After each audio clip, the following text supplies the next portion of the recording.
queria agradecer, portanto, este é quase um privilégio, o convite que me fizeram, falar acerca das memórias do mercado e logo desde o início eu pensei que a melhor maneira era convidar dois participantes diretos das primeiras equipas. O Leandro, penso mesmo, esteve desde o tempo da inauguração.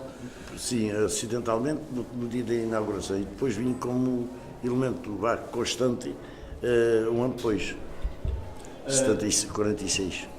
Aí, portanto, e a Dona Leonarda, portanto, fomos aqui sempre vizinhos. Vendeu frutas e legumes, aqui, penso, ou nesta floreira, ou no outro lado, não sei. Mas passei para ali ao fim de uns anos, porque um colega nosso foi embora. Isto tem som, não tem som para amplificar? Tem. É só para gravar? Ok. Se pudermos falar um bocadinho mais alto, está bem? Pois eu passei-me para outro lugar depois da frente mesmo. Pronto, eu queria só, já vai à conversa, eu queria só dizer aquilo que me liga a mim ao mercado, é o facto de ter sido habituado desde muito pequeno, aos meus 5 anos, 6 anos, a vir com o meu pai às compras, porque eu souber, é um salgado. Lá em casa era o homem que vinha, eu estava para o seu amigo, pode sentar, já está mais confortável. Este senhor é irmão da também aqui esteve, que também passou aqui por também mercado. esteve aqui, teve. 10 anos. E portanto o que me liga ao mercado é esse hábito desde muito pequeno de ir às compras, que me ensinou a escolher o melhor peixe, a escolher a melhor carne, a escolher a melhor fruta e a melhor hortaliça. Eu costumo dizer, não troca de dona de casa nenhuma para escolher de facto os bons produtos. É uma imagem que não me sai da cabeça. De facto, havia muitos homens que vinham às compras, para além das donas de casa e das criadas, mas havia muitos homens, alguns deles traziam moços de recados atrás, miúdos pequenos, ou às vezes... Com a alcofa rojo. Com a alcofa rojo, que eles não podiam às vezes com a carga. Normalmente é uma alcofa maior para as hortaliças e para as frutas, e uma alcofa mais pequenina para o peixe. Tem essa ideia do Barreiros, do Vicente. E o taliguinho do dinheiro também, que também era importante. A pessoa mais velha que aqui vinha fazer compras era o velho de cidade. O pai do Toy, o doutor Cidade, era a pessoa mais velha que vinha aqui. E eu recordo-me um dia, tive de ir levar a casa. Já não fui capaz de andar e eu fui levá-lo a casa lá à loja da Padeiro. Lá estava sentado todo o dia e estava bem. Mas tinha, portanto, aquela coisa de vir às compras todos os dias e cá veio. Para cima já não fui capaz de ir. Passado pouco tempo morreu. Mas já era Manuel Maria Cidade. Era Cidade. Pois. O outro elo de ligação ao mercado era o facto de eu ter um tio, que era o meu tio Elias, que trabalhou, foi talhante, foi cortador aqui no talho, meu mestre, na Casa Felício, que segundo o Leandro me diz, lá em casa tinha fama de ser um bom cortador e era sobretudo um grande comunicador. Era E eu vinha com o meu tio, isto era um fascínio vir aqui às câmaras frigoríficas que eram aqui ao lado, entrar nos frigoríficos do mercado, que nem toda a gente podia lá entrar, não é? Eu é que salvei. A Dona Leonarda contou-me uma história que eu não sabia, que uma vez salvou o meu tio de ficar fechado. Ele entrou para ir buscar carne e a porta por dentro não tinha manípulo, estava avariado. E outra pessoa qualquer que foi ao frigorífico empurrou a porta que ele tinha só encostada, ele ficou lá fechado. Era domingo de feira, comecei a ouvir gritar, os ciganos andam para aí a brigar, pensei eu. Fui ali à porta, o motor era ali, parece que ainda mais perto fiquei dos gritos. Eu abri a porta, mas o Gil, que era aí o que mandava aí no mercado, viu-me entrar no frigorífico e disse, o que é que lá vai fazer? E veio logo a correr. Quando a gente acabou de abrir a porta, caiu ele quase por cima de nós, já congelado quase. Coitado. Ele, quando meu marido ia lá à terra dele, dizia sempre, a sua senhora é que me salvou. 4 a 6 graus. Negativos era o que estava ali dentro, a carne vinha gelada. Esse meu tio levava-me também ao matadouro, a carne vinha diretamente do matadouro municipal para aqui, não é? A carne era toda morta, toda vinha aqui uma caminhonete transportada numa carroça com chapas de zinco de lado e com os ganchos depois e uma mula. E vinham 2 descarregadores do matador com os sacos metidos para a cabeça, sacos normais aí desses do adubo, e para não sujar, se calhar, ou não se assobarem muito, é que descarregavam o carro. Olha aí. Já caiu outro. Não se preocupe. É melhor não ligar muito, não. Portanto, e esse tio levava muitas vezes ao matadouro. No matadouro abatiam-se aves também, perus e frangos. E ele convencia-me que se eu plantasse pés de peru, que nasciam peruzinhos, então eu ia para o matador com ele e ele dava-me sempre uma série de patas de peru para eu plantar. É claro, é um bocado a teoria da massa de escoral, não nasceu coisa nenhuma. Um outro elo de ligação forte era Itália, o Manel Filipe Vieira, que foi meu companheiro ainda ali no armazém da Rua Nova. Manel Filipe Vieira. Já não o conhecia, não. Eu conheci lá bem. E normalmente era o Manel que fazia isso, ou às vezes também mandavam-me a mim, ou vinhamos os dois, que era o primeiro ritual do armazém da Rua Nova, aqui do armazém chamado Armazém do Oliveira, onde meu pai trabalhava. O primeiro ritual era matar os ratos que eram caçados durante a noite, porque havia muita rataria, então tinham que ser escaldados com água quente. O último ritual era armar as ratoeiras com toucinho assado e queijo assado. E o primeiro ritual da manhã era tirar os taipais das portas e escaldar os ratos e matar os ratos. O segundo ritual era vir aqui ao mercado, comprar jaquinzinhos e comprar bofe no mercado, que era para dar aquele exército. Exército não eram muito, eram 3 ou 4 gatos que lá havia, uma gata e mas com uma ninhada sempre farta de gatos, tínhamos que alimentar aquilo a jaquinzinhos, que eu lembro de 10 tostões, 5 ou 10 tostões jaquinzinhos, era uma cornucópia bem recheada de jaquinzinhos. Hoje estão a um dinheirão. Portanto, o que me liga ao mercado é sobretudo estes três, além de muitas outras coisas, mas eu ia passar antes a palavra aqui aos nossos convidados e vamos aproveitar aquilo que eles têm para nos dizer. Eu tinha aqui um documento que o Manel Filipe Vieira me fez chegar há dias à mão, que eu acho que é uma preciosidade. Isto é quase uma espécie de um memorial dos primeiros, das primeiras pessoas que vieram para o mercado. Isto é uma ata de uma reunião ordinária da Câmara Municipal de 27 de fevereiro de 1946, onde se formalizou a atribuição das bancas e lojas. Portanto, é possível que não estejam aqui todos os vendedores ainda, portanto, isto é a ata de uma reunião. Há aqui gente, por exemplo, que eu tenho ideia de ver aqui, em minha memória, o mercado é inaugurado, para quem não souber, em 2 de maio de 1945, portanto, seria um mercado com todos os requintes da altura, modernos, não é? Do melhor. Tinha 15, a Leonardo tinha 17. Pronto. O mercado correspondia ao ideal do mercado naquela altura. Quem for ao Essa de Queiroz ou às farpas ou mesmo outros textos, quando ele se refere aos mercados, fala-se muito neste tipo de mercado aberto, arejado, com muita água, com árvores à volta para purificar os maus cheiros, para purificar o ar. E, portanto, ele estava construído de acordo com todos os requisitos modernos da época. E eu lembrei-me de trazer, que acho que é interessante, e muito obrigado, Manel Filipe, que é a lista das primeiras pessoas que foram atribuídas bancas. Eu não queria estar aqui a ser maçador, alguns nomes são familiares, mas aqui com a ajuda, se calhar, aqui destes amigos, alguns outros poderão esclarecer quem eram.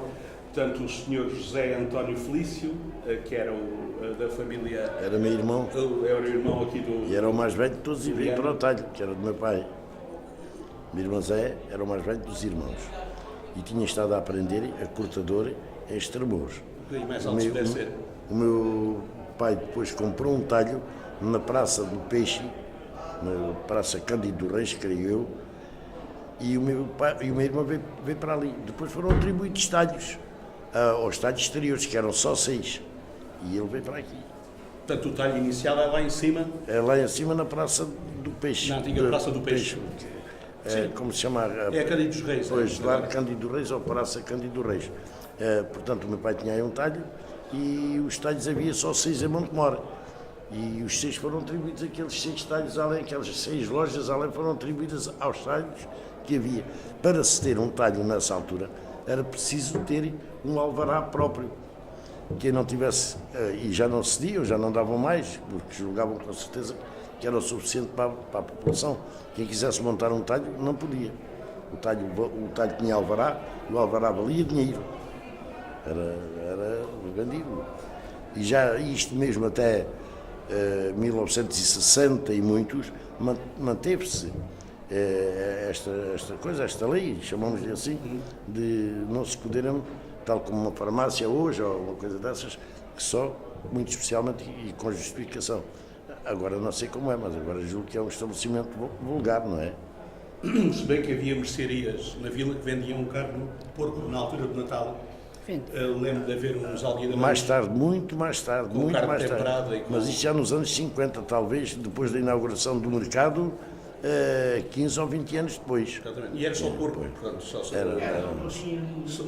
Sim. Mas que era fornecida normalmente por nós, o Isidoro, que era quem fazíamos matanças maiores, pois vendia ali, exato, isso houve sempre. Mas o Francisco Caetano, conhecido por Chico Ferro da Agulha lá embaixo, também fazia, pois era trazia, isso. Tinha grandes alquitaradas de carne temperada e torresmos e essas coisas. Tinha uma moído e sal e depois já vinha por... portanto, era o Sr. José António Felício, Isidoro dos Santos, Caetano José Caldeira, Leonardo José dos Santos, José Feliciano e Isidoro dos Santos.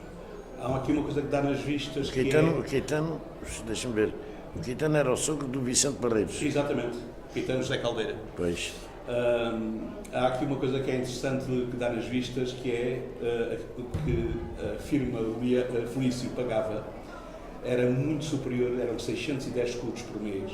Em 1946 eu julgo que era bom dinheiro. 610 escudos. Os outros talhos pagam na casa dos 300, 400, 250. E isso deve-se que... Foi porque no primeiro dia que os talhos aqui foram instalados, foi uma instalação, digamos, ad hoc. Cada um veio para o lugar que lhe apeteceu. E o melhor talho, o melhor lugar para venda, porque só havia uma rua e a população era toda para ali, para o nosso lado direito, para o lado da Rua Nova, o melhor talho de venda e onde se entrava em primeiro era o número 1. E os primeiros que apanharam os talhos, Isidoro com as suas influências. E nós dissemos, o meu irmão, na altura, que era quem estava na coisa, disse que não devia de ser assim, devia de ser por sorteio. A Câmara não entendeu, então licitação. E começaram-se, talho número 1, melhor. Dou 300 escudos, que era a base, por exemplo, 301, 302, 303, 304, chegou aos 610 escudos. Em 1978, o talho pagava 614 escudos de renda, há 30 e picos anos, 33 anos. Só aumentou 4 escudos. Portanto, o talho número 1 é aquele que está onde está agora a peixaria do Sul, que era o mercado mais próximo logo da Rua Nova, que era ali o desembocar da população, não é? A Rua Nova, lembro que ao princípio da manhã era um corrupio de gente, vinda de baixo e vinda de cima, e afunilava tudo na rua ali do mercado. Essa Rua Nova não existiu em 1940 ou coisa assim, não existia. Aquela pequena rua que está não existia, no mercado, que até entrar na Rua Nova. Isto era aqui tudo uma zona deserta, os chões, e aqui eram casas. Eles é que a Câmara comprou com certeza, não sei, miúdo, comprou essas casas e abriu uma rua para a Rua Nova, que essa rua não existia. Isto tanto quando dizem, também não tenho essa memória, mas isto era tudo farejais aqui à volta e havia um poço que ainda está lá aqui no sítio do jardim do mercado. Era um poço, salvo erro, que tinha uma meia laranja, uma cúpula por cima, portanto, que era a propriedade, salvo erro, da Marcos Santos. Pois, não havia nada, estava ali uns armazéns, que é onde é os bombeiros hoje, era tudo deserto, não é? E havia os armazéns de vinhos do Marcos dos Santos. Marcos Santos, do Lagar. Não saí daqui para este lado. Pelo menos o lugar dele ainda lá está. O do chefe foi entupido, não sei, pois. Sim, eu sei, está lá, mas está lá o lugar dele. Está lá uma pia, fizeram lá uma pia, lá mais ou menos ao pé. Naquela altura, Leandro, vendia-se aquilo que se vende hoje? Sendo que porco branco, em 1946 não havia porco branco. Não. Portanto, isso quer dizer que o porco só se vendia... Não, porque tinha uma coisa. Havia sempre aquilo que eu chamo de porcos domésticos. Que é o porco doméstico. Oi, fui eu. É o porco que as pessoas tinham 3, 4 a criar lá no campo. E depois tinham de vender. E era com esses porcos que se trabalhava aqui durante o resto do ano. Agora, a carga de porcos grande, era precisamente no tempo das montanheiras. E as montanheiras, as primeiras matanças, começavam ali no mês de outubro, fins de outubro. Alguns melhores já estavam adiantados porque comeram milho ou isso, e depois arrancavam na primeira. E durava até ao fim de março, mais ou menos também. Chamávamos-lhe nós as segundas ou terceiras varas, uma vara de porcos. Era assim, mas carne de porco mais ou menos havia todo o ano. Não em quantidade exagerada, como agora, tipo industrial e com várias... O bízaro, que era a raça alentejana, era o porco que se vendia e o porco que se criava, e o porco que havia. Depois é que começaram a haver várias marcas que introduziram os ingleses, os franceses, o Large White, o Landrace, o Pietrão, esses nomes todos agora, de acordo com a proliferação e, em termos económicos, maior rendimento. Isso foram umas evoluções grandes que se deram a partir dos anos de 60, talvez. O borrego era na altura da Páscoa? O borrego era o pequeno, pois. O borrego era na altura da Páscoa. E o resto eram batanas velhas. Aquilo, havia lá algumas que eram de refúgio. Eram preciso para ir, sei lá, 10 horas para cozerem. E era isso, e eram as vacas de trabalho, porque no campo não havia tratores. E o que é que se abatia? Vacas de refúgio de trabalho, com quantos anos? Com 15, 20 anos, quando já não podiam trabalhar. A carne era dura como tudo. Era uma coisa séria. Agora só se quer vitela de montado e vinho terra, mas naquela altura... Essa carne hoje vai para hambúrgueres, para essa história toda, para essas mexórdias todas que fazem agora. Naquele tempo era assim. Mas isto é... Tem ideia do volume portanto, no caso da Casa Felício, matava-se muito. Nós matávamos, o que era bastante, uma média de 6 reses por semana. 100 reses? 6 por semana. 6 de gado... De gado bovino que era. E o borrego oscilava, não é? Mas o que se vendia mais naquele tempo era precisamente tocinhos e isso que para pessoas do campo. E a quantidade que as pessoas normalmente compravam, que isto é hoje... Uma quarta de carne. O que é uma quarta de carne? Olha, quero uma quarta de carne. 125 gramas. 125 gramas. Ora, aquilo, tínhamos de vender as peles, os ossos, a carne, não sei quantos. Depois diz isso. Os dos talhos eram os maiores gatunos. E depois, se calhar, ainda se roubava algumas gramas e o papel que se punha por baixo era papel de balcão de terceira, que pesava 40 gramas cada folha de papel. Vejam lá o que é que as pessoas eu ainda não punha no papel que era para enrolarem e vendia no papel ao preço da carne. E outra vez eram miúdos, coitadinhos, tinha uma pena daquela. Dizia assim: olha, minha mãe manda dizer que é para mudar cá destes testes de carne. Destes testes de carne. A gente arranjava umas pedras, umas coisas, mas isso dava um prejuízo desgraçado. Mas os talhos, o lucro dos talhos era muito pequeno ou nulo. Não se ganhava nada. Eu fazia a contabilidade dos talhos. Talho, prejuízo, este mês, 300 escudos. Talho, prejuízo, fechava o mês, as contas todas, e não punha nenhum ordenado para a gente. Quando é que depois se ganhava? Nós vendíamos os couros 1 ou 2 vezes por ano. E então os couros, na altura, a guerra, a dificuldade desta matéria-prima, para mim, para calçado, para tudo. Os couros é que era a nossa fonte de rendimento. Vendemos tantos couros, com tantos quilos, a tanto cada quilo, à firma não sei quantos, 5 contos. Dava para os outros prejuízos todos. Das peles, os couros davam mais do que a carne de porco. Pronto, a carne, no mês em que nós estivéssemos ali, vamos lá, na contabilidade positiva, uma coisa de 2 ou 3 contos, isso tinha sido um mês igual ao Euro Milhões agora.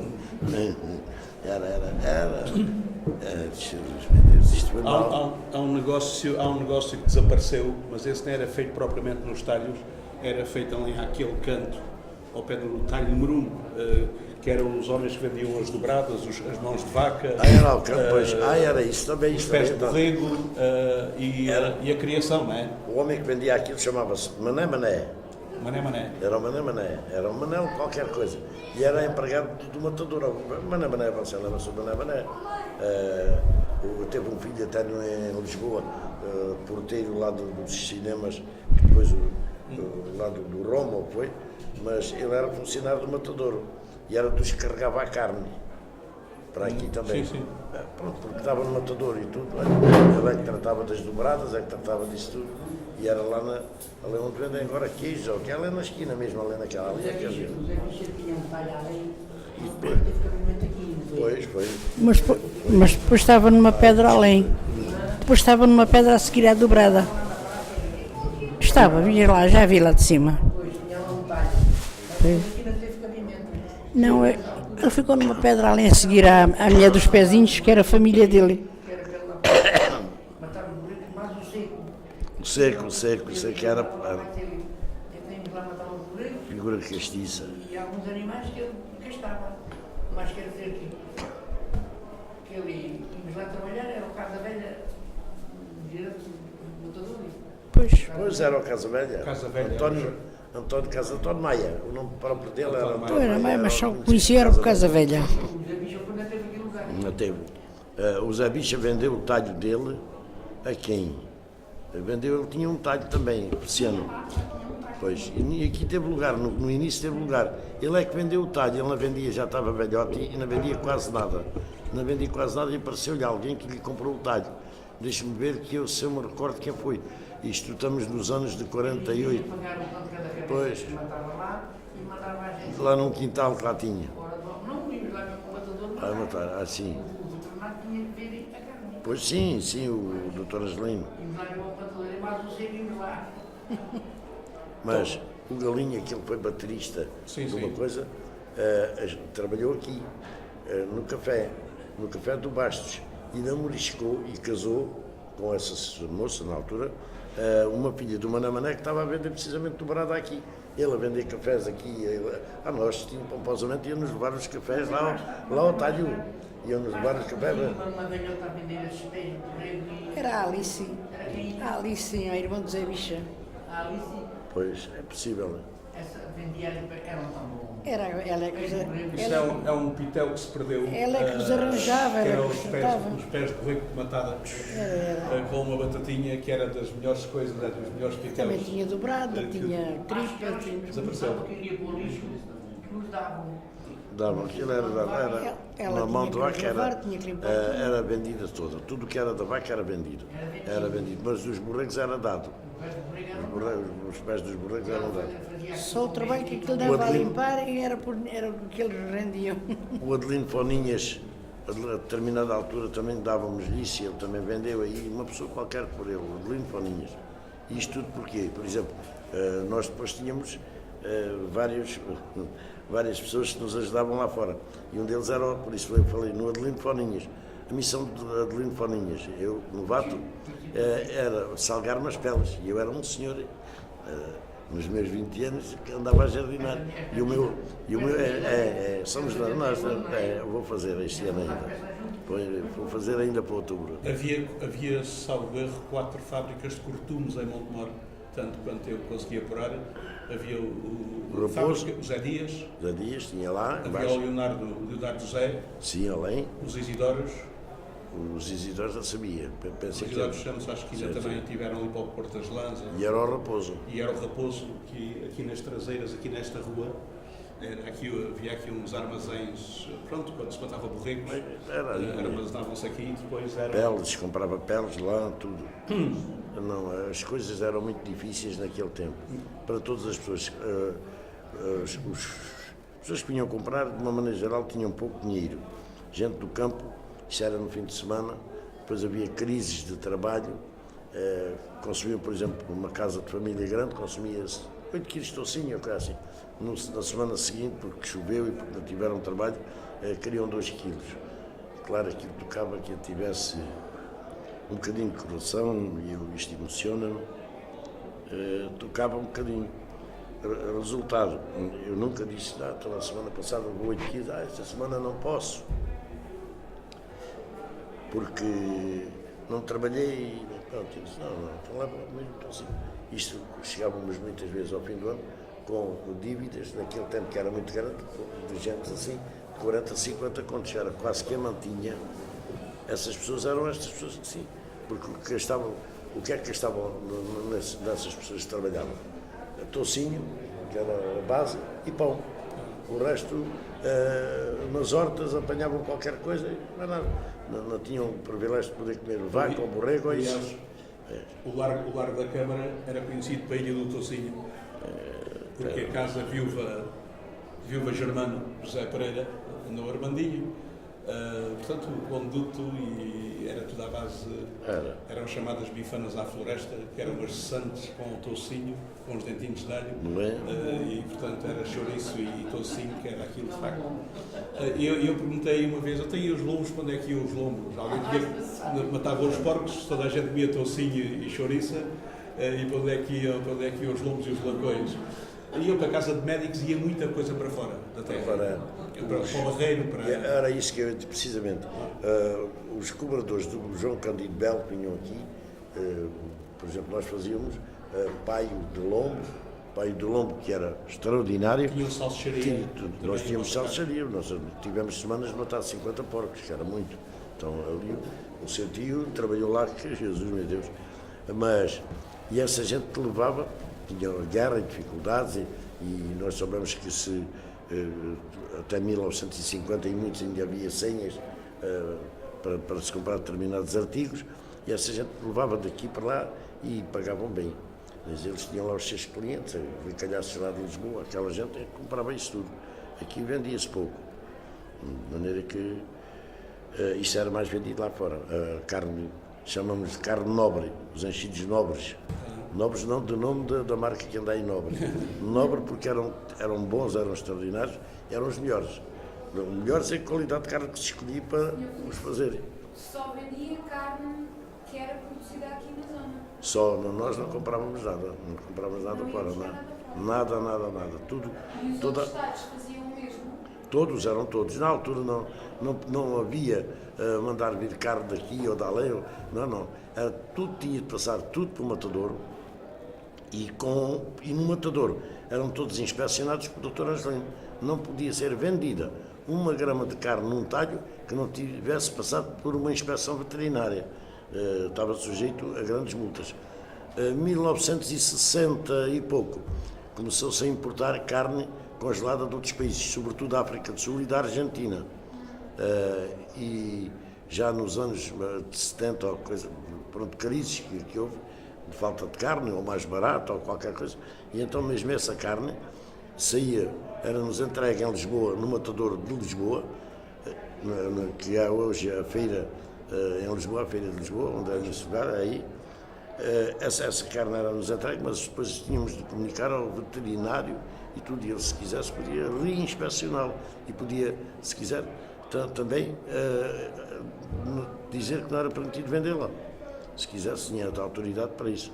Foi o Angelino, pai, e depois passou para o Angelino, filho. Mas isto foram períodos muito difíceis, períodos porque houve uma guerra, tinha havido uma guerra em Espanha, acabou a guerra de Espanha em março de 39, começa uma Segunda Guerra Mundial em 1 de setembro de 39, termina de setembro em 39, começam reivindicações lá fora e guerras e não sei quantos, que com a tonteria de não se entrar em diálogo. A Inglaterra entrou em diálogo com todas as colónias que tinha colónias sob mandato, propriamente ditas, e mais entre várias formas administrativas, e aqui continua-se na tonteria de não largar as colónias. O resultado de todas estas coisas, uma guerra que nos foi esqueletizando em termos económicos. Foi o que desculpa? Esqueletizando os esqueletos, pois. E pronto, isto foi realmente mau. Isto para responder um pouquinho à sua pergunta. Tinha de se comer o que havia. A produção era toda daqui. Mas havia coisas, recordo-me um bezerro, aqui no campo, nas fazendas, muitas fazendas, e as pessoas tinham lá bezerros. Engordavam os bezerros, ou com milho, ou com coisa, pronto, era mielheiro que ele tinha. Mas aí tem uma influência, a nutrição do animal tem uma influência muitíssimo grande na qualidade da carne. Um bezerro engordado a favas é intragável. Vai para uma panela, estraga a comida toda pelo sabor que tem a carne. E às vezes aqui enganava, uma tragédia. Então a gente já tínhamos de perguntar, então o que é que está a engordar o bezerro? Compravam muitos bezerros aqui nas fazendas, como disse, era tudo oriunda de cá, sim. Então, alguns engordavam e não diziam que queriam vender.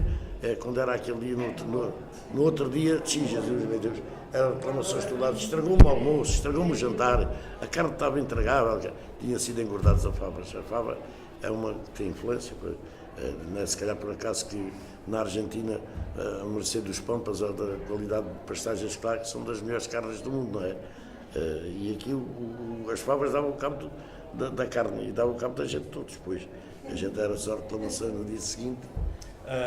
Íamos talvez, e pegando na pergunta que a Verinha fez, e vamos desenjoar, porque pode haver gente vegetariana e que já deve estar enjoada de pés de porco.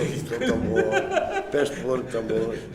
E passava aqui exatamente para a Dona Leonarda, porque consumia-se o que havia aqui na região, mas a Dona Leonarda deu-me a entender, e aliás, já pessoas que venderam lá em cima, no mercado do Largo das Palmeiras, lá em cima, no mercado de hortaliça, que passaram lá cá para baixo, mas já mesmo lá em cima, havia gente que ia buscar produtos fora de Bom Menor.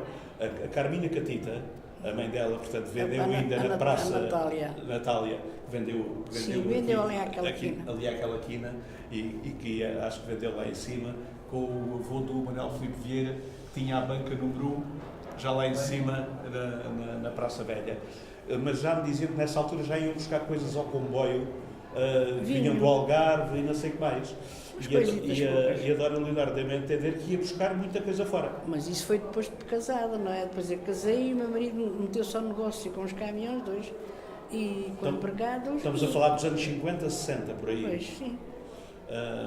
Então, diga-me lá. Mas depois já era aqui o mercado, não é? Quando vim, já vim para aqui. Quando a Leonardo vem para aqui já. Já conquistava, em 60 já conquistava. Pois já. Pois, então vem para aqui em 50, nos anos 50. Nos anos 50 eu tenho que eu tenho a memória de ver esta cara, era gato, e de ver a Dona Leonardo. Eu estava com a tarefa, então eu vim para aqui com 21 anos, quer dizer que depois começámos a comprar coisas que o meu marido trazia de Viseu, do Porto, do Norte, não é? De toda a parte, e depois vendia aqui, ia para o Algarve, fazia o resto da venda e carregava lá e vinha novamente. Portanto, para além da venda a retalho, vendia por grosso também? Eu vendia aquilo, venda aqui deste lado ao pé da balança, por isso é que eu gostava de estar ali ao pé da balança, porque não trabalhava tanto. Porque a gente ali, ele deixava-me ali umas coisas em cima de uma furgoneta de 1500 quilos que eu trazia para ali, e depois tinha ali um ajudante. As pessoas compravam, que era para irem vender por São Cristóvão, Coral e Cabrela, essas coisas assim. E outras compravam aqui, não é? Eu passava-lhe faturas, o meu marido seguia a viagem para o Algarve e eu ficava aqui com a revenda. Quer dizer que vendia aqui para os outros lugares. Tudo, pronto, quanto aqui se vendia e do que ele trazia. E eu, às 7 horas, abria o lugar, eu vinha para aqui cedo, às 7 horas abria o lugar e vendia aquilo. Mas ainda ia vendendo algumas coisas. Isso quer dizer que tinham que estar aqui antes do mercado abrir? Às 5. Às 5 da manhã? Depois. Saíam de noite? Eu morava aqui em cima. Sim. E saíam de noite para fora para ir buscar coisas na véspera? O meu marido chegava aqui, por exemplo, tomava banho, jantava e seguia a viagem até ter sono.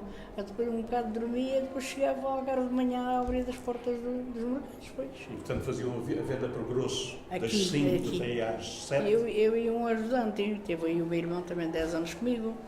Vínhamos os dois, quer dizer que eles pesavam, iam pôr nos lugares, davam as faturas e depois eles vendiam e depois pagavam. Vendia o quê, Dona Leonardo? Na altura, tudo praticamente consumia aqui, era casco tocado por vocês. Pois. Pois, o meu marido tinha 2 caminhões. Vamos falar um bocadinho mais alto, só para não... O meu marido tinha 2 caminhões, era um... Carregava 17 mil quilos, o outro era aí 17 ou 19, uma coisa assim. Trazia 2 choferes com ele, mas quer dizer que ele andava mais a comprar e a vender. Mas quando ele ia, para dar folga também aos choferes, não é? Quando ele ia, deixavam-me aqui as coisas que era para eu fazer eu a revenda. Eu é que tinha que fazer as duas coisas.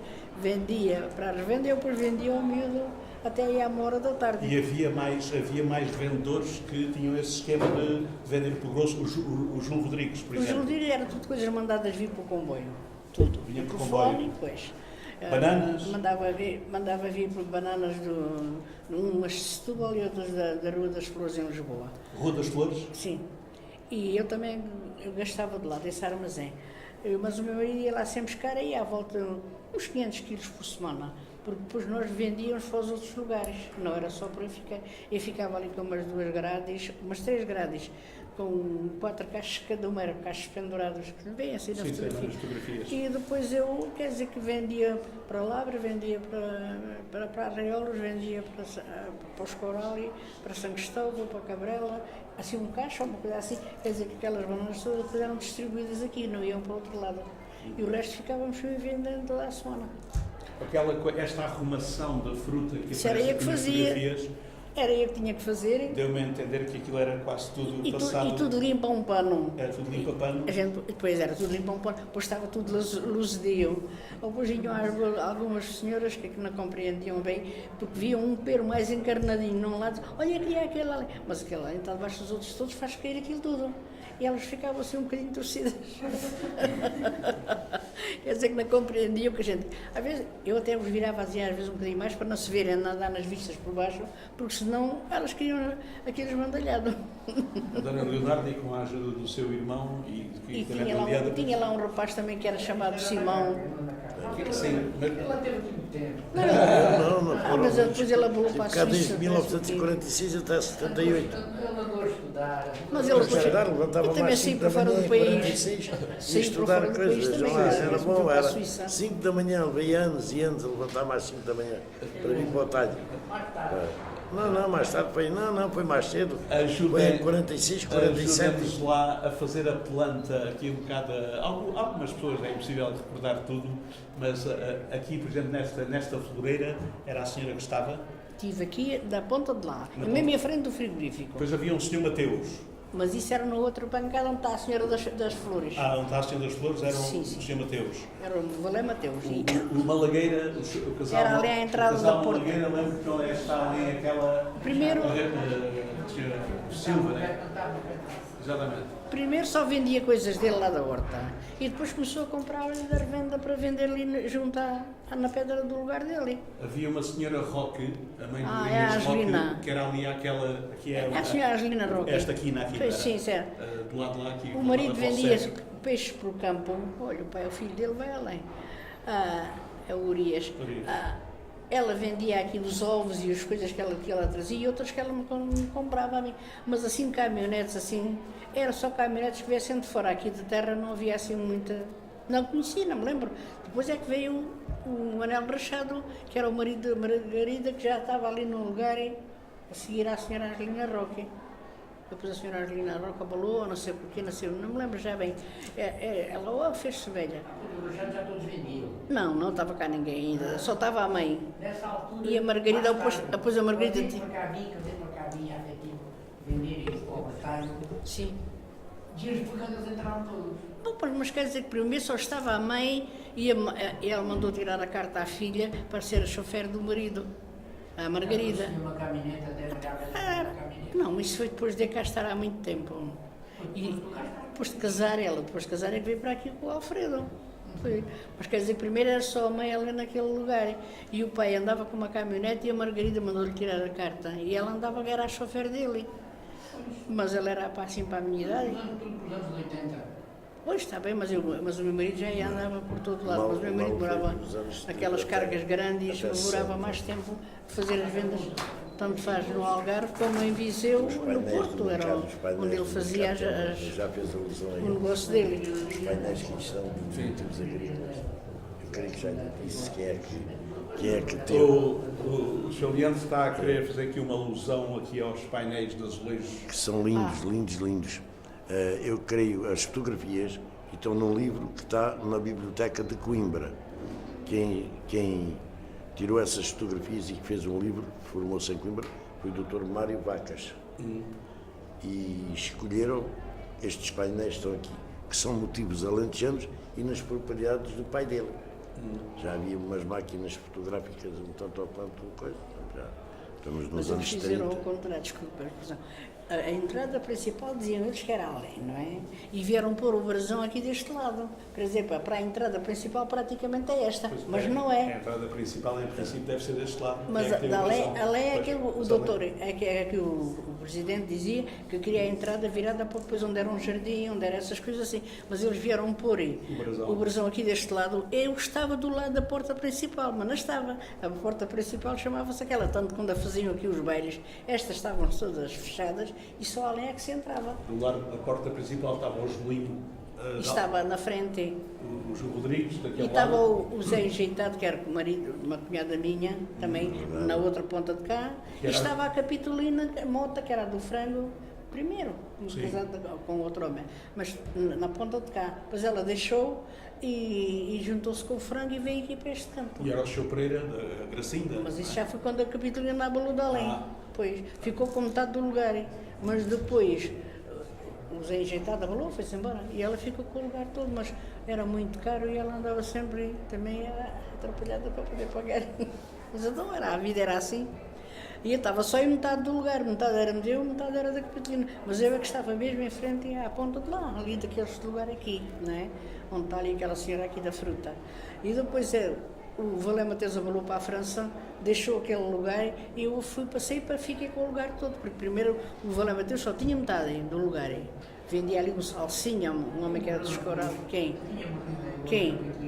O marido da Capitolina morreu, mas isso, ela ainda foi para a França primeiro, depois é que... O que é que isto quer dizer hoje aqui à vocês? Já a segunda vez que eu Não sei. Eu já tinha feito essa pergunta, o negócio não era mal todo. Não era. O que as despesas O é que eram muitas, não é? O que é que faz abandonar... As noites perdidas que eu perdia, o meu marido abalava, por exemplo, para o Algarve ou para o Viseu ou para essas coisas, mas a noite para mim não me servia para dormir. Às 5 tinha que estar aqui e fartava-me de trabalhar e o dinheiro praticamente ia só para pagamentos, não é? Olha, vinham nos fiscais, a gente tinha que ter ali tudo dentro da ordem, não é? Era apertada a fiscalização. Estavam ali agora. E então quer dizer que vinham 5 fiscais. Eles corriam aí de pedra em pedra a ver qual é que estava fora de... ou um preço caído, ou um preço trocado, que às vezes as pessoas mesmo é que mexiam nas coisas, não é? E a gente tinha que ter aquilo ali tudo, muita coisa. Senão tínhamos logo problemas com eles.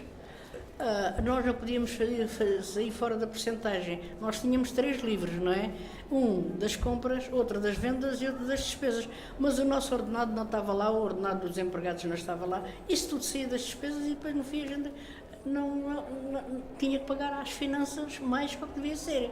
E a gente viu que aquilo nunca mais se endireitava e pensámos em abandonar isto. Abandonar isto eu deixei ali a minha irmã, ele ficou na loja e a minha irmã ficou aqui, mas ficou com uma empregada que cá tinha comigo, era a Rosa, que sabia ler e escrever, mas a minha irmã não sabia ler, não sabia escrever, estava sempre a trabalhar a aborrecer-se e passou para ele, para o meu irmão, para a mulher que sabia ler bem. Vieram para aqui para o lugar e a minha irmã ficou ali na casa, mas as coisas eram minhas. Quando eu abalei nessa madrugada, eu deixei a venda toda feita para vir fazer domingo de manhã. Mas abalei às 5h30, o meu marido veio do Algarve, tinha levado uma carrada de azeitona, e chegou ali e deixou a caminhonete ao chofer e peguei no carro que já estava preparado e fui embora e ele foi a dormir. Passei à fronteira, a primeira coisa que fizemos foi acampar ali ao pé de um montezinho assim daqueles de campo e ele estendeu a manta e ali dormi, que ele não tinha dormido. Não era só para a Inglaterra. Eu balei, mas fui em várias cidades primeiro. Nações, vamos lá primeiro. Estive na Itália, estive na Alemanha, estive assim em várias cidades. E depois a última que eu gostei mais foi da Inglaterra, porque era tudo trabalhos interiores, dentro de casa. Não, a gente lá não se trabalhava no campo. Quem ia tinha que ter um contrato de trabalho ou de hospitais, ou casas privadas, ou hotéis. Portanto, eu fui para um casino, mais o meu marido, que éramos os dois sozinhos, a gente não se importava de trabalhar das 7 da noite às 4 da manhã. E depois vinhamos os dois no carro para casa, tínhamos um quarto só, eu primeiro tinha só o quarto. Mais tarde, ao fim de quase 2 anos, é que lá comprei uma casa. O que a faz sair é mais o cansaço, é mais o medo dos acidentes, da preocupação. A preocupação, o meu marido nunca estava em casa praticamente, e porque ele, para ter 2 carros na estrada e dois choferes, para eles darem folga uns aos outros, não é? E tinham uns 3 ajudantes, não é? Ainda lá tinha um homem em casa a aviar ao balcão, teve lá o meu irmão, teve lá o outro meu irmão também, e depois tinha um rapaz ali do Dugueno, filho do pé da Almodóvar. Esteve ali também comigo, também mais uma irmã, quando abalastes, ele foi para lá, o Manuel Davide. Lembras do Manelli? Interessante aqui no mercado. Pois, ele abalou e veio o Sustino também, que era lá da Almodóvar. Mas quer dizer que isso tudo era despesas que nós tínhamos e que nada eram dadas às finanças. E isso era mal feito. E eles... Não? Nós tínhamos... A gente tinha... Demos a... E vendas. Para nós era mais moderno. Mas isto tinha com fiscalização, tinha coisas interessantes. Havia uma luta por quem vende mais. Uma luta por quem vende mais aqui dentro do mercado. Mas que, todos com estas rivalidades, mas quando chegava a hora do perigo, então juntavam-nos todos. A fiscalização, que era as atividades económicas, qualquer detectava aí um fulano estranho. Tem a fiscalização. Como é que nós chamávamos a fiscalização? Por causa daquela guerra lá da África. Os mamaus. Estão aí os mamaus. Corriam os talhos todos, rivalidades, choques com os idosos, que havendo baixo, corriam todo com o outro, mas naquela altura uníamos todos. Vai dizer ali os idosos, aí os mamaus. Vai dizer ao outro aí, os mamaus. Eram os mamaus que estavam aí. E então esta gente, desde a fruta, desde tudo, unia-se tudo. Ao fim de 2 segundos, aquilo circulava, pronto, toda a gente sabia que estavam os fiscais. E os fiscais punham-se discretos lá fora, nos jardins, fumando um cigarro. Vinha um cliente, onde é que o senhor comprou isto? Eu comprei além. Quanto é que pagou? Mostra lá, dê cá. Vinha um atalho, e aconteceu isto uma vez comigo. Pronto, eu tive muita sorte naquele dia. Vinha ao atalho, quanto é que o senhor tem aí já? Ele contou, eu não sei quanto paguei, diziam as pessoas normalmente estavam connosco, os clientes estavam com a gente. Olha, eu não sei quanto é coisa. Quanto é que pagou? Quanto é que não sei como? Uma interrogatória ali, terrível, e escapávamos. O veterinário passava também, o municipal passava todos os dias. Todos os dias, não a carne estava inspecionada. Era o doutor Arlindo, vinha aqui todas as manhãs. Vinha o peixe e a carne. O peixe, a carne já vinha inspecionada de matador. Eu ali ao talho nunca, os talhos não caíam. Portanto, não havia... Mas ele vinha aqui todos os dias ver o peixe. Mas o peixe, então, isso era obrigatório. E a hora de vir para aqui, disse bem, o mercado abria às 7 da manhã para o público, mas nós, para arranjarmos as coisas, trazer vacas ali, levá-las para além, desmanchá-las, pendurá-las, e pessoas que começavam a trabalhar, sobretudo no verão, muito cedo, que passavam aqui às 6 da manhã e queriam levar carne ou queriam levar. Nós, para a rua, podíamos atender quem quisesse, dos portões. Para cá é que não, é só às 7 horas. E nós, 5 da manhã, uma vida inteira a levantar mais 5 da manhã. Porta aberta para a rua, matava-se diariamente no matador? Assim, menos havia um dia que não se matava. Domingo era domingo à tarde? Nós depois estávamos fechados à segunda-feira e ao domingo não trabalhavam. Excetuando na Páscoa. Na Páscoa era domingos e tudo. Ou se fosse... Mas isso foi já muito tarde, porque primeiro não havia dia nenhum fechado aqui no mercado, num dia. Estava tudo sempre aberto. Mais tarde aí cá não estava quando começaram a fechar à segunda-feira. Não, os estádios foi sempre, quando vieram lá de cima, para aqui já havia o horário em 1941, 42, já os estádios, como qualquer mercearia, tinham o seu horário. Lá vieram para aqui, então tiveram de obedecer. E até se verifica, precisamente por causa do matador, que os do matador também tinham de ter um dia de descanso, não é? Era o domingo. Pessoas lá, pois. E então os estádios, quando vieram, era um estabelecimento. À segunda-feira aqui não havia movimento nenhum. Como eu disse, a alvará, mas que tinha naturalmente de viver em termos de venda ao público com qualquer mercearia. O dia forte do movimento hoje é ao sábado, era domingo. Mas o dia forte do mercado era domingo, porque as pessoas trabalhavam até sábado. Trabalhavam ao sábado com a hora de sol. O domingo era o melhor dia. Era. Porque as pessoas não estavam a trabalhar. Até nem os lugares chegavam as pessoas que vendiam aqui no meio, coisas no chão. Às vezes... E as pessoas vinham regularmente, vinham todos os dias, havia movimento todos os dias, não é? As pessoas compravam, abasteciam-se diariamente para consumir. Eu estava aqui todos os dias e vinha para aqui. Aí compreende-se, na altura não havia frigoríficos, ninguém tinha frigoríficos. E então tinham de comprar diariamente a carne para confeccionar naquele dia ou no outro. Portanto, era constante o Não havia movimento. frigoríficos, não havia nada. Sempre as pessoas vinham comprar para hoje, para amanhã, é como que vai à padaria agora. Eu não queria estar também, queríamos estar a amassar, se alguém quiser abrirmos talvez aí, se houver uma pergunta. Eu não vi nada há pouco, falava dos bailes. Esses bailes aconteciam aqui. Sim, pois eu é. era rapariga nova, claro, primeiro não vinha, não tinha a ordem de vir. Mas depois já de maior é que comecei a vir aqui aos bailes. Já tinha aí 19 anos, 18 para 19. E As então, coisas saíam das bancas ou ficavam? não. Poucos chinhas tinham. Elas levavam parte das coisas para casa que sobrava, não é? E depois a porta era aberta além, pagava-se um bilhete, e depois havia mesas aí no meio, aquelas pessoas que não queriam dançar estavam ali sentadas, não é? E eu vinha com uma menina onde eu estava para fazer companhia, para desculpa de não ter pedir aos meus pais para vir ao baile, mas eu queria era vir. E então dançávamos aqui nestes bocados aqui. O baile era feito aqui nestes corredores, mas além para aquele lado era tudo cheio de gente ao portão para não deixar entrar e para as portas tapadas, para não se ver nada cá para dentro. E então a gente dançava aqui nestes bocados aqui assim, mas era porque os meus pais não sabiam onde vir, porque eu vinha com a desculpa de vir acompanhar a menina. Uma vez vi cá um Eugénio Lima tocar. Eugénio Lima. Mas eu a esse não vim. A casa foi casa cheia. Quem é que tocava?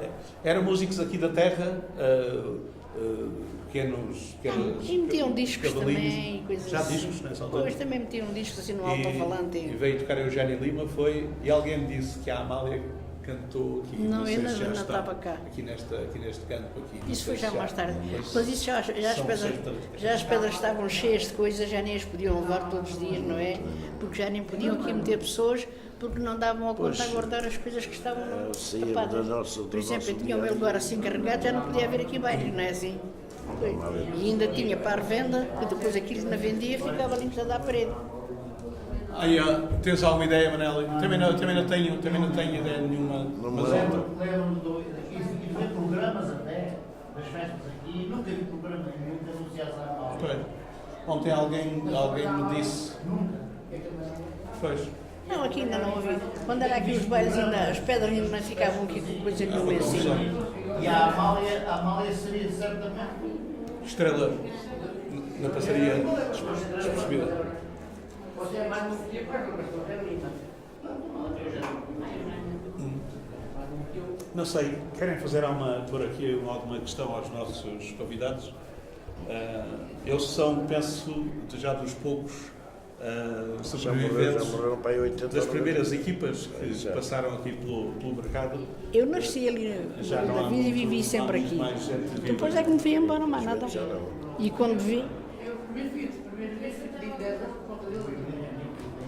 E eu fui-me embora. E eu depois a vi a Maria e eu deixei o mercado. pois, E eu fui fazer um prédio. Eu, portanto, vou 25 domingos. Aquilo foi ocupado. E eu vim para um mercado com o carro. Eu estava a dizer à Maria, fui embora e vim com o carro dela. pois. A terra onde estava foi ocupada. Eu 25 domingos. Tinha lá mais vários. Tinha lá um bicho, tinha lá um terreno. Vamos comprar várias vezes. Está bem. É a Sofia, queria fazer uma perguntinha. Não, era em relação às frutas, se vendiam também, dizia que o seu marido ia buscar, ia ao norte, mas vendia também daqui da volta das hortas. Se vendiam também fruta aqui das hortas, aqui da zona? Não, nós comprávamos pouca coisa aqui, sabe porquê? Porque eles gostavam mais de vir vender ao miúdo porque recebiam mais dinheiro, não é? As pessoas vinham diretamente. Hã? As pessoas vinham diretamente. Pois vinham vender diretamente e por conta deles que era ganhavam mais dinheiro e por nós já tínhamos que meter a percentagem, não é? E então não dava a conta nós comprarmos a eles. E vinham todos os dias ou isso era Não. Vinham mais era ao domingo, é que isto aqui era cheinho. De semana estava aí algumas pedras até com pouco, sim, sem ninguém, não é? Mas poucas. Mas ao domingo até ali no chão havia umas bancadas onde ele estava sempre tudo cheio de gente. Então a gente ainda era solteiro, mas cheguei a vir aqui ao mercado, da gente andarmos aí dentro do mercado encostados uns aos outros a quase. E uma vez para chegar ali ao pé da pedra do Zé Bicha, que vendia peru, parei-me. Houve ali um problema com um encosto que houve, que aquilo... Meteu guarda, pronto, para dizer a verdade. Porque eles que a desculpa de estar tudo muito apertado por causa do peixe de um lado e as outras coisas do outro, encostavam-se e gostavam de estar. Quem é que mandou aqui ser bonita? Não sei se era, senão que as outras pessoas não sabem, é que podem dizer, não é verdade?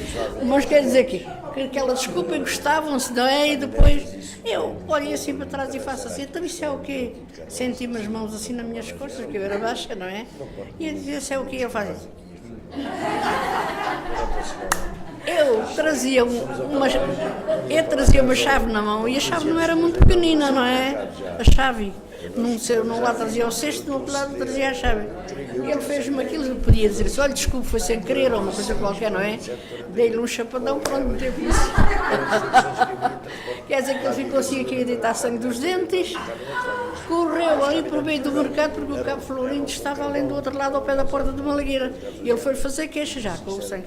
Ele veio ter comigo, então a senhora fez isto, pois fiz. Ele também estava com alarvícias e eu enervei-me. A mana devia ter feito, devia dar a caixa, da queixa dele. E eu digo assim, eu nem me lembrei lá de nada. Ele abalou por cima ali das mulheres da louça que vendiam louça aqui ao meio do mercado, partiu uma quantidade de peças. Teve que pagar tudo. Oh, parecia que era mentira. Não. Eu dava a ideia que havia tudo. Havia o caso aqui do Dona Leonardo buscar. Há aqui uma senhora que tem uma história para contar, uma história pessoal. Vamos ela. Eu penso que havia tudo, o caso da Dona Leonardo que trazia a maioria das coisas de fora. Sim. Mas e ontem estive a falar com a viúva de Chubacalhau, que é a filha do Diodato Manuel. Sim, vendia ela é a mãe. A avó do Carlos Chubacalhau. E que vivia Morava na casa onde os meus pais na eram. Quinta dos Cavaleiros. Não, na Fazenda da Água. Na Fazenda da Água. Depois é que foi para lá a minha mãe morar, que era dela. Mas, o seu Diodato era um homem que trazia coisas. Era só dele. Era só uma dele. cabecinha. Sim. Portanto, Vinha aqui havia- todas as manhãs trazer as coisas, eu podia-se embora e a minha ficava a fazer a E mesma. era vendedor diário esse. Esse era diário, todos os dias. Ali mesmo aqui daquele. Eu lembro do senhor Manuel Pérez, o Pérez da Fialha. Isso. Também. Mas o Diodato só abalou de lá quando a nossa mãe para lá foi morar. Sim, mas passou por Cavaleiro. Passou por conta de laboureiro, mas era a pagar renda. Pois. Foi, claro. Eu porque continuava aqui a vir vender as coisas que lá semeava. Havia aqui vários estatutos. Então diga lá, minha senhora, penso que há aí bastante interessante para contar. Isso é uma moral, teve um barulhinho no mercado. Ok, muito obrigado pela sua colaboração também. Tenho coisas que são obrigadas a estar lá. Exatamente. Bom dia. Obrigado. Tenho obrigações.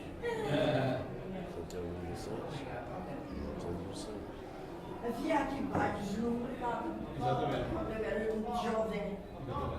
E aqui é que eu comecei a namoriscar o meu marido. Começámos aqui a namoriscar. Tinha eu 14 anos. Estou a imaginar. Usava trancinhas e lacinhos e sedas. Lourinhos. E começámos aqui. Vinha aqui cantar o Marcos Alvalharte. Exatamente. E uma que morreu agora há muito tempo, que é aqui. Alice. A mulher do Narciso. Narciso. Cantava também. Vinha aqui cantar. E o Marcos Alvalharte vinha aqui cantar. Esta senhora estava a perguntar a quem é que vinha tocar, quem é que vinha aqui tocar.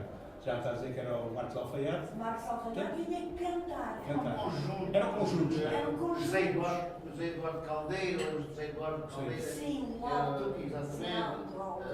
Música às vezes da carlista que se juntavam 3 ou 4. Sim, Tipo cavalinho. Ou seja, triste. pois. Era à tarde ou era à noite? Ou À era... noite. À noite. Era só os domingos. Era gato, pequeno, mas lembro. E a receita do baile, penso que tinha objetivo já aos bombeiros? Não. Ainda não. Ok, Se calhar não era sempre mesmo. Era o armazém do lar que dizia. Depois é que passam daqui para os bombeiros. Os bailes passam daqui, salve, passam para os bombeiros. Passaram para os bombeiros? Houve, Não dei por isso. E parece que quem terminou depois lá com esses baixos foi o Dr. Santos.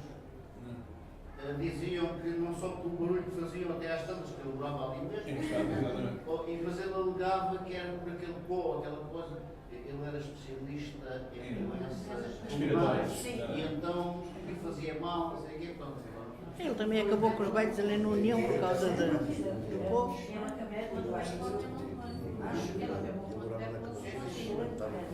Foi isso e a esplanada, uma vez que eu vou Exatamente. era uma ilha. Ronda ali atrás do Ao cinema. vai até à escola, fica do outro lado da polícia, era uma esplanada de cinema. Mas, como? Não funcionava de verão, claro. Mas, de qualquer forma, as pessoas iam para as esplanadas, especialmente, com cobertores para pôr nas pernas. Aquilo era uma antiga eira, está a ver? Aquilo era muito ventoso, muito frio. Eira da Passarinha. Eira da Passarinha. Era ali na frente onde ele mora, que era o doutor Angelino. E lá se cuidava e tal. No jardim também. Mas eu lembro do Marcos Santana cantar uma canção lá da terra, onde era a terra dele, parece-me que era Famalicão da Serra. Ele era assim. E ele cantava uma canção dedicada a isso. Essa terra. Os conjuntos da turista, se calhar. Ele era norteño. Ele tocava contrabaixo e era Show o rei das cortesias. Esse era quem? Marcos Santana. Depois eu tinha isso que era um lindinho. O vida que mais encanta e que mais beleza encerra é aquilo que o povo canta em Famalicão da Serra. Era fazia parte do repertório dele, do dia que conversa. Não sei, querem pôr mais alguma questão aqui aos nossos convidados? Se quiserem acrescentar alguma coisa que lhe passe. Não digo nada. Porque é que acha que se deixou, que as bancas deixaram de ser arrumadinhas e organizadinhas? Eu acho que foi falta de opinião nas pessoas também e outras abalaram. Perdeu-se brilho. Perdeu-se, eu acho que sim. Depois mesmo o meu irmão estava ali no meu lugar, mas tinha as coisas todas dentro de um caixote, nunca teve assim nada arrumado. E depois aquilo não tinha aquela vista que a gente lhe dá, não é? Por exemplo, eu cortava as bananas, mas punha ali 3 ou 4 pencas assim, coisa, e o fundo do cacho já se via bonito, não é? E quando a gente tinha os cachos inteiros, sem ter cortado nada, as pessoas olhavam e viam assim as bananas todas por cima, não tinham aquela vista. É preciso a gente ter vocação para aquilo que está a fazer, não é assim? E eu, por acaso, ajeitei-me com aquilo, pronto, depois, e vinha para ali, gostava de vir arranjada, porque eu era nova, não é? Tinha 21 anos quando para ali vim, tinha acabado de casar, o meu marido é que tinha aqui um lugar aqui assim, só umas coisitas poucas, mas junto com a irmã, que a irmã era além daquele lado, que era a minha do Zé Ajeitado. E ele começou a ajudar, mas depois experimentou também a fazer assim uma venda. Mas ele não se dava com aquilo da venda ao quilo, não tinha feitiço, não aborrecia-se. Depois nós casámos e eu vim para ali, ao fim de uns 15 dias, 3 semanas, vim para ali. E ajeitei-me, pronto. Fui tirar a carta logo a seguir, que era para poder trazer uma furgoneta que ele tinha para aqui, para a porta, porque eu às vezes trazia e o Bejo morava ali ao pé de mim, que era um que estava com a polícia. E ele dizia-me assim, temos que ver essa carta, temos que ver essa carta. E eu fui ter com o Rabassa e o Rabassa tratou-me dos papéis para ir tirar a carta. Bom, recordo que tinha 2 polícias nessa altura. Era só 2 polícias. Era o Beja e o Menino Rui. Havia um polícia que era o Menino Rui. Ainda aí estava um O polícia homem desses, mas tinha está. aí 150 quilos de peso. E era um homem, pois, um homem com 1,90 m e picos. Mas um espírito de criança mesmo. Nós não podíamos jogar a bola aí na rua, era bolas de trapo. Era só sonhar com ele. O Menino Rui alto, o cassete, ficava-lhe logo ali. Por ele era muito pequenino. Nós estávamos a jogar a bola, gatos, 9, 10 anos, passa aqui, metia-se a bola com a gente, jogava a bola com a gente. Mas isso o Beja, quando o senhor passa aqui e tal, abriu o café, e ficava a jogar a bola com os gatos. beberem, não é? Eles não podem beber com a farta, mas ele ia. Ele, por exemplo, um dia pedia um copo de aguardente e diz assim para o senhor Baixo, o fio, eu sei, não sei o que é que o senhor quer, é que eu posso engolir o copo. A gente riu tanto, porque o copo era tão pequenino, mas ele queria um grande, e eles não tinham pago, era pequeno. Ele esteve aqui muito ano, e depois ainda morou ali mesmo ao meu lado, mas nem tinha água em casa, nem nada. E eu, para ele não ir à água ali ao Marco, que era aqui ao meio da... Ali ao pé do Morro, o ralho, para ali assim, e ali à minha torneira, que a gente tinha a porta aberta e a gente dava lá água, também um cântaro de água, 2 por dia, não fazia lá banho. Mas ele... A gente depois não podia se fiar muito nele. Não fazia ele, mas mandava o colega. Então eu pedia, o João Luís Nava, o Ricardo, que foi fonte de inspiração. E se calhar terminamos num textinho que o João Luís Nava escreveu, inspirado aqui no mercado. E portas Tens algum cheiro? Aquele do fervilhar, que eu acho que é lindíssimo, não é? Fervilhar é o verbo que se passeia pela memória dos dias quando me olho através do tempo a atravessar o jardim com a minha mão esquerda pequenina embrulhada na da minha mãe. 5 anos de cotidianos felizes a ansiar pelos sábados de manhã para agarrar no cesto e partir à descoberta neste templo onde as estações do ano comandam as modas e os paladares de quem lá entra. Fervilhar é som que não é som. É um sentimento que começa, ainda o dia não passa de 2, talvez 3 pinceladas de madrugada. Primeiro, vozes soltas, meio sozinhas ainda, neste espaço vazio, gemendo, impando, dando ordens. Depois, mais vibrantes, frescas, timbres em contraponto dos vendedores, que num aumento gradual ali misturam os duros dias ao sol, à chuva, ao frio, no campo, na lota, no matadouro, com as dores e os caprichos das donas de casa, as exigências das avós que vão à hortaliça para a sopa dos netos, os pedidos das criadas que não querem ouvir ralhar as patroas. É um labirinto de cores, um calidoscópio de caras, de novidades iguais e diferentes, de sorrisos, de esgares da vida de todos os dias, onde me perdia vezes sem conta, porque um quadrado confunde toda a gente, mesmo que se visite a miúdo e se conheça cada erva que nasce por entre as lajes de granito pisado 1000 vezes. Estranho este labirinto, que não tem nem corredores, nem passagens secretas, espaço aberto onde todos sabem de todos, porque todos ouvem todos, mas onde me perdia constantemente, acabando por sair sempre pela porta por onde não entrara. Talvez o lago, ao centro, uma taça de mármore com uma coluna ao meio a equilibrar uma bola fantástica a apontar para o azul, quando há, talvez o lago fosse responsável por tal perda de referência. A perseguição aos peixes vermelhos que se bandeavam nas águas claras e frias era sempre o primeiro e único exercício físico possível naquele lugar. Depois de umas quantas voltas, ora para um lado, ora para o outro, para não entontecer, eis que acabava perdido, sem saber onde tinha pousado o cesto, sem saber da minha mãe, sempre atenta no olhar e nas palavras, entretida a falar com a dona Carlota do Julinho dos presépios, dos comboios elétricos e dos balões coloridos, mal pairavam os primeiros acordes de Natal. E quando a troco de um tostão, os vendedores me enchiam um pequeno cesto com 2 ou 3 cenouras, 3 ou 4 vagens de feijão verde, um molho de salsa e outro de hortelã que deixavam um rasgo de sabor de vinhados, eu sentia-me o petisco mais importante do planeta, talvez o mais feliz do universo. Agarro com força estas memórias, como se fossem a mão da minha mãe, porque me sinto protegido, aconchegado, fascinado com o tal barulho das vozes que continuam a misturar-se em contracantos, salmodias e pregões.